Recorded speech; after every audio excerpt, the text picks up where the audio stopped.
ଆଜିର ଶିକ୍ଷିତ ଚାକଚକ୍ୟ ଯୁବପିଢ଼ି ବହୁତ ଅନାବନା ଇଆଡ଼ୁ ସିଆଡ଼ୁ ଭିଡ଼ିଓ ଦେଖି ଆମେମାନେ ସମୟ ନଷ୍ଟ କରିଥାନ୍ତି। ତ ଦୟାକରି ଏହି ଭିଡ଼ିଓଟିକୁ ଶେଷ ପର୍ଯ୍ୟନ୍ତ ଦେଖନ୍ତୁ। ଏହାଦ୍ୱାରା ଦିଆଯାଇଥିବା ଟପିକ୍କୁ ବୁଝିବାକୁ ଚେଷ୍ଟା କରନ୍ତୁ। ମୁଁ ଗ୍ୟାରେଣ୍ଟିର ସହିତ କହୁଛି ଆପଣଙ୍କୁ କୌଣସି ସୋସିଆଲ ମିଡ଼ିଆରେ ଏମିତି ଟପିକ୍ ଏମିତି ଭିଡ଼ିଓ ମିଳିବ ନାହିଁ।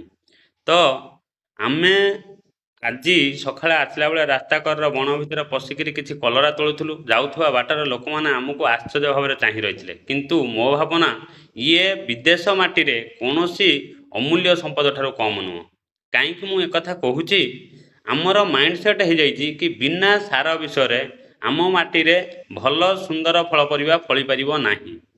ତ ଦେଖନ୍ତୁ, ଏଇ ଯେଉଁ ଫଳ ପରିବାକୁ ଆମେ ସୁନ୍ଦର ଭଲ ପନିପରିବା କହିଥାଉଁ, ଯାହାକୁ ଆମେ ସାର ବିଷ ଦେଇକରି ବନେଇଥାଉଁ, ଯାହାକି ବଡ଼ ଆଉ ଦେଖିବାକୁ ଚିକଣ ଚାକଣ ହୋଇଥାଏ, କିନ୍ତୁ ଏହା କୌଣସି ବିଷ ଠାରୁ କମ୍ ନୁହଁ ଆଜ୍ଞା।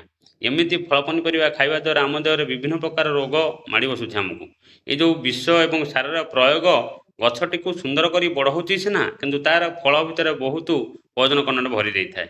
କିନ୍ତୁ ଏଇ ଯେଉଁ ଛୋଟ ଛୋଟ କଲରା ଗୁଡ଼ିକୁ ଆପଣ ଦେଖୁଛନ୍ତି, ଇଏ ସମ୍ପୂର୍ଣ୍ଣ ଅର୍ଗାନିକ୍ ଅଟେ, ଯାହାକୁ କୌଣସି ବିଷ ସାର ଦିଆଯାଇ ନାହିଁ। ଏହା ଆମ ଦେହର ପ୍ରତିରୋଧକ ଶକ୍ତି ବଢ଼ାଇବା ସହିତ ଆମକୁ ଏକ ଅମୂଲ୍ୟ ସମ୍ପଦ ଭଳି ଆମ ଦେହର ଇଏ କେୟାର ନେଇଥାଏ। କହିବାକୁ ଗଲେ ଅତ୍ୟୁକ୍ତି ହେବନି। ଏହା ଆମକୁ କୌଣସି ରୋଗ ଠାରୁ ବି ବଞ୍ଚାଇ ରଖିଥାଏ। तो मोर लाइक कीजिए, सब्सक्राइब कीजिए प्लीज़, आपका सपोर्ट चाहिए।